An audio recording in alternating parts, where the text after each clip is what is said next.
All right, welcome to our deep dive today into some excerpts from the Fourth Decade Journal, and it's all JFK assassination focused.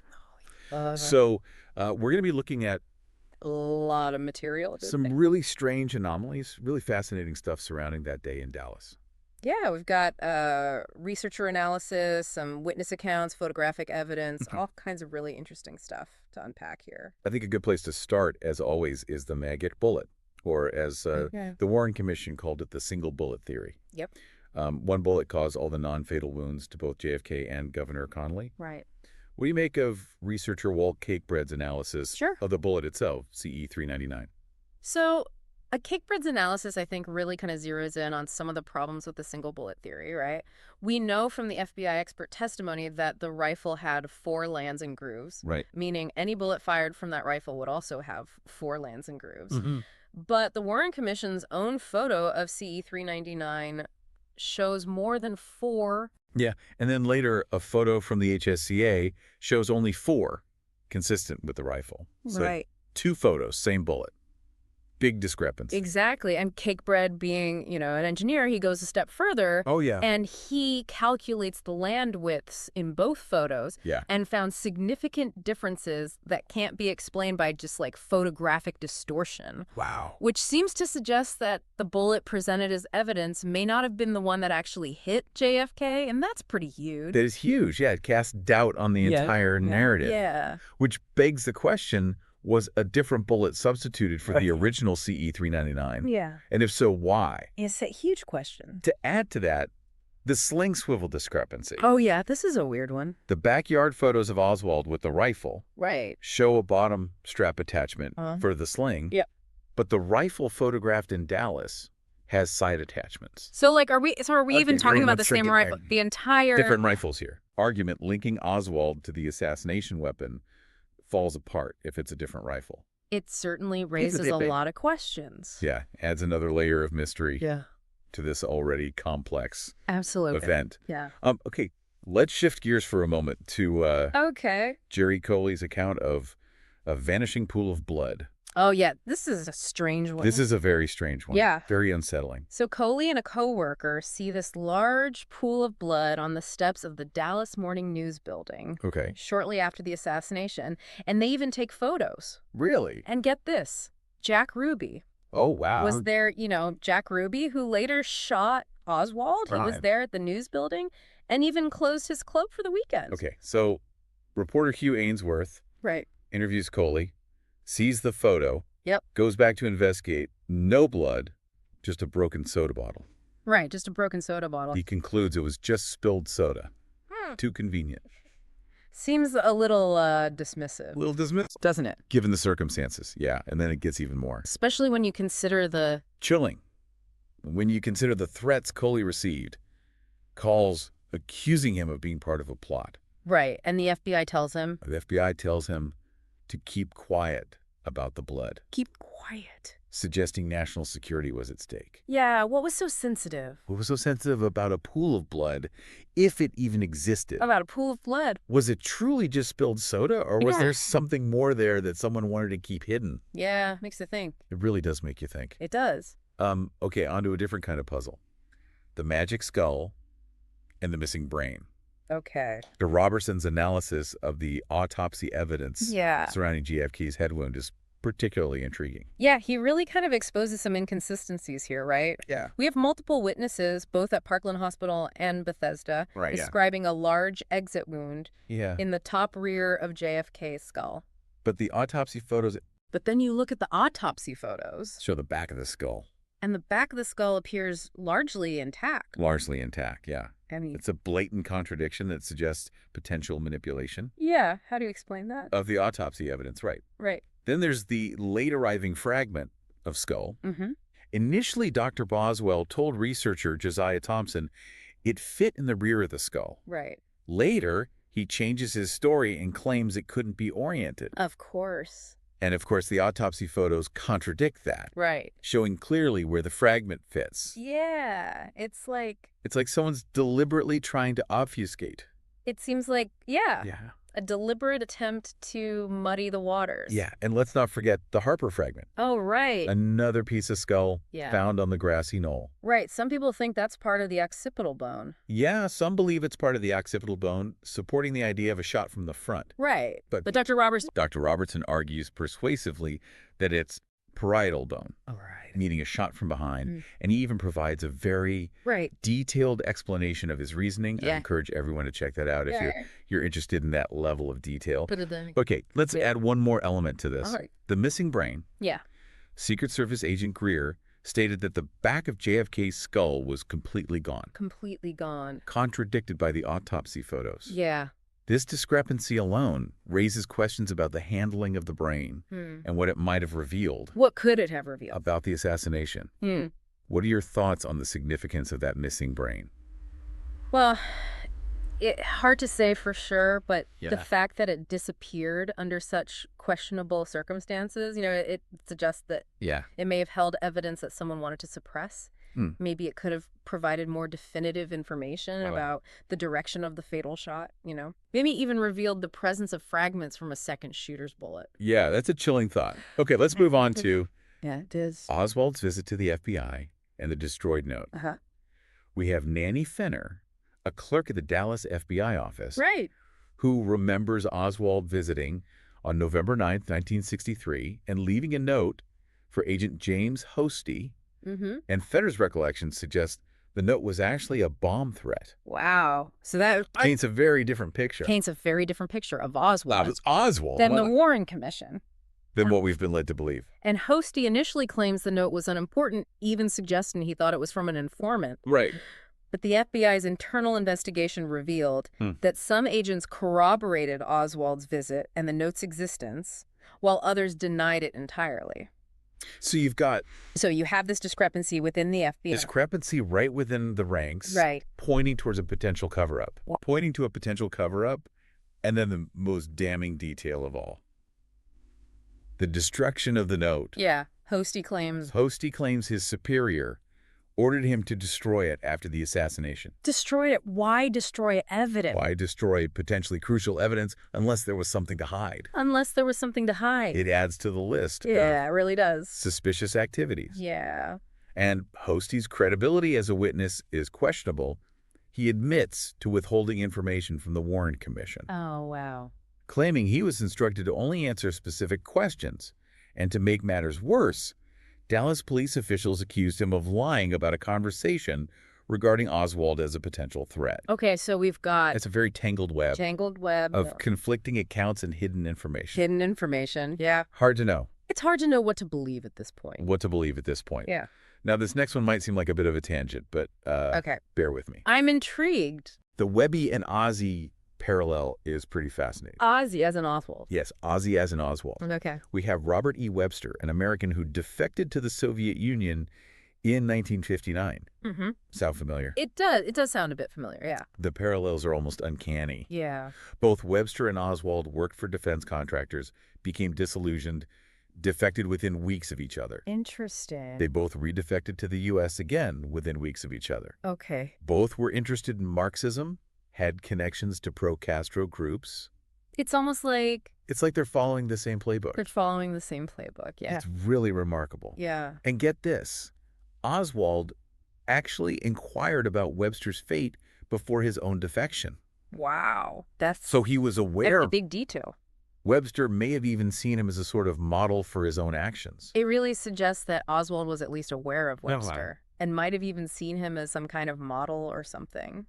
Now, there are some inconsistencies. Webster testified before Senate committee. Oswald didn't. Right.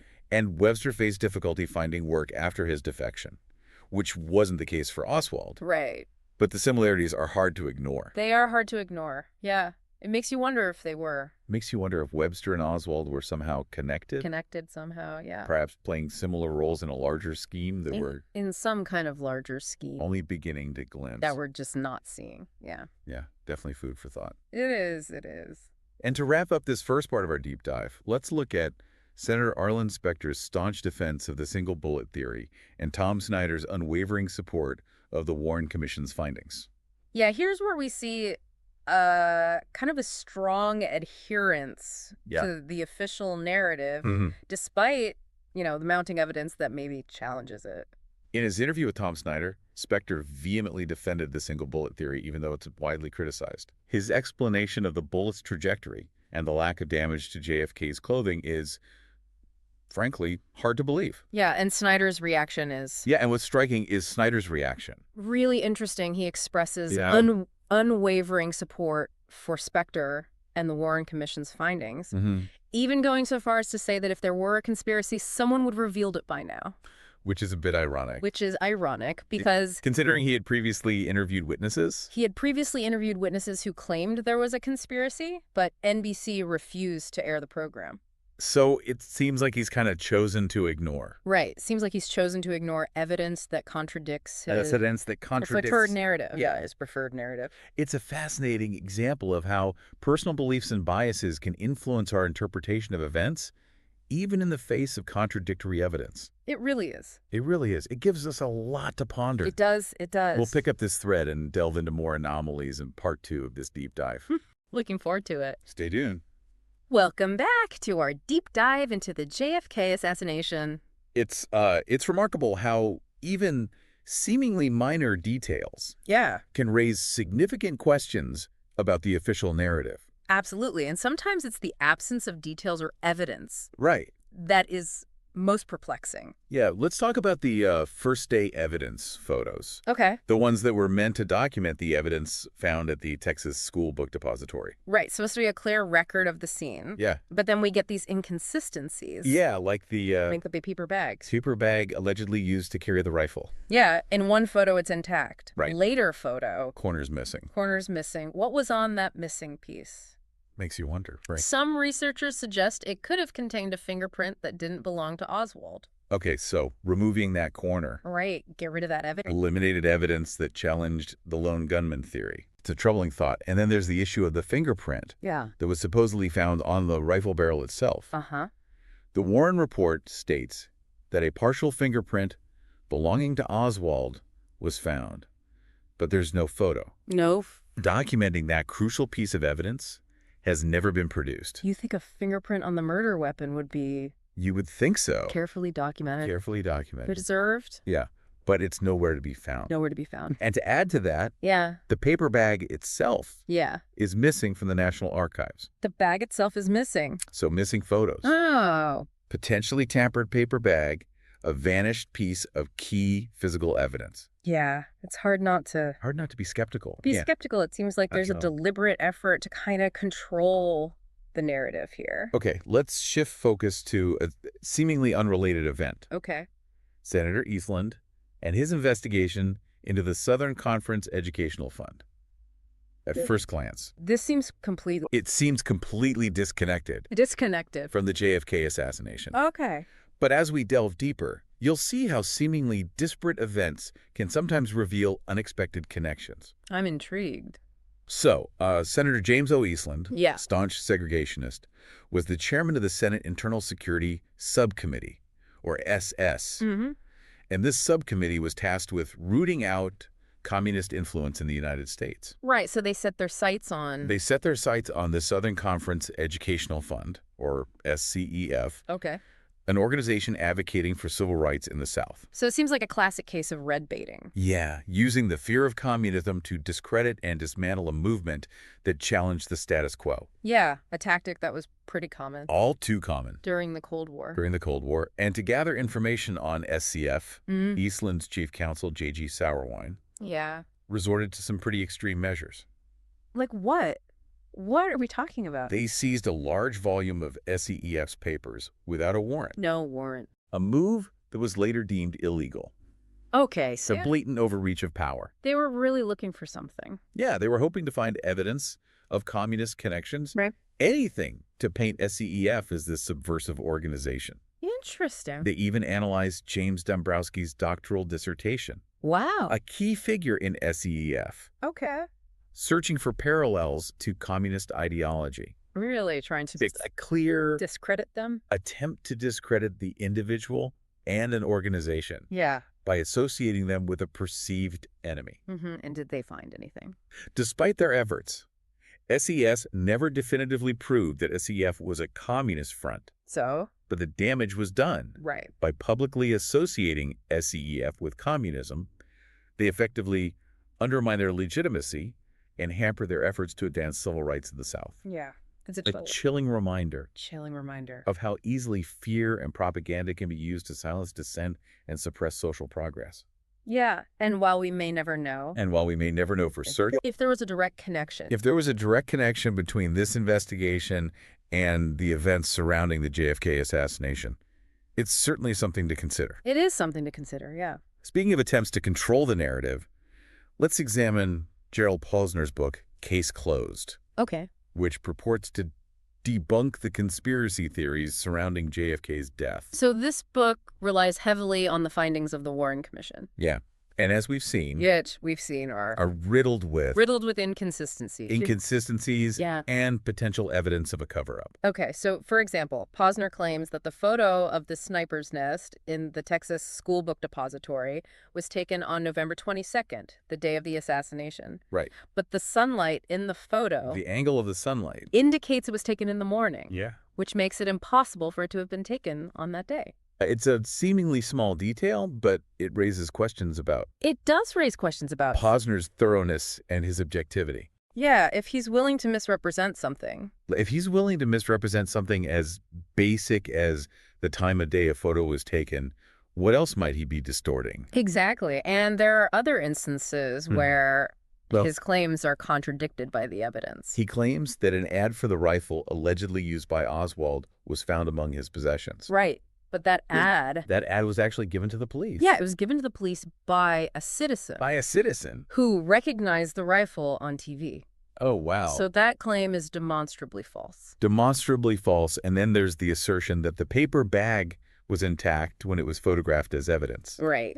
But we know a corner of the bag was missing? A corner of the bag was missing. It seems like he's just kind of... Seems like he's cherry-picking. Cherry-picking. Evidence to support his predetermination conclusion. Yeah, while ignoring or dismissing anything that contradicts it. Classic confirmation bias. It's classic confirmation bias, and this kind of approach does a disservice to the pursuit of truth. It really does. Instead of genuinely trying to get to the bottom of what happened, Posner's book feels more like an attempt to shut down any further questioning or debate. Yeah, it's unfortunate because it discourages critical thinking. Yeah, it discourages critical thinking and hinders our understanding of this pivotal event in American history. Absolutely. Okay, so let's move on to another area. Okay, let's move on to another area that has generated much debate and speculation. Okay. The witness accounts of suspicious activity near the Texas school book depository, specifically on Houston Street. Eyewitness testimony can be unreliable. Yeah, it can be very unreliable. Especially in a chaotic event like this. Right, especially in a chaotic and traumatic event like an assassination. Yeah, but sometimes even conflicting accounts can provide valuable insights. Absolutely. So we have Richard Randolph Carr, who reported seeing a man fitting a suspicious description looking out of a top-floor window of the depository. Shortly before the assassination, he also claimed that he saw 3 men running from the depository and getting into a Rambler station wagon. Wow, okay. Parked on Houston Street immediately after the shooting.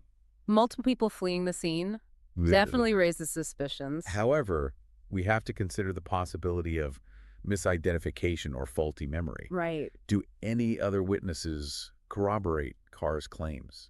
So we do have James Worrell Jr., okay, who was in the area and reported seeing a man running out of the back of the depository shortly after the assassination. So that supports the idea that someone was... Supports that idea that someone was fleeing the building. Was fleeing the building, yeah. But then we have James Romack, a truck driver parked on Houston Street, who contradicts Worrell's account. He stated that he didn't see anyone running from the depository. So we've got conflicting accounts here. Yeah, conflicting accounts. It happens all the time. Like happens all the time. Eyewitness testimony. Yeah. Interestingly, though, Romack also remembers seeing a radio station wagon, similar to the one Carr described. Interesting. Arriving on the scene shortly after the shooting, and his account is partially corroborated by Sam Pate, who was driving the radio station wagon. So it's a matter of... So it becomes... weighing the credibility. Weighing the credibility of different witnesses. Yeah. And trying to piece together a coherent narrative from their often conflicting accounts. It's a challenge for sure. It's a challenge to say the least. Especially when you consider that memories can fade and be influenced over time. Yeah, and in a case like this, and in a case as high profile, witnesses might be as the JFK assassination. Consciously or unconsciously? Witnesses may be swayed by consciously or unconsciously swayed by the prevailing narratives or their own biases. Absolutely. Welcome back to our deep dive into the JFK assassination. We've been wading through a lot of information here. We have, yeah. This case is anything but simple. It really isn't. It's a labyrinth. It is, yeah. Of conflicting accounts and missing evidence and just unanswered questions. Unanswered questions. It's a lot. It is.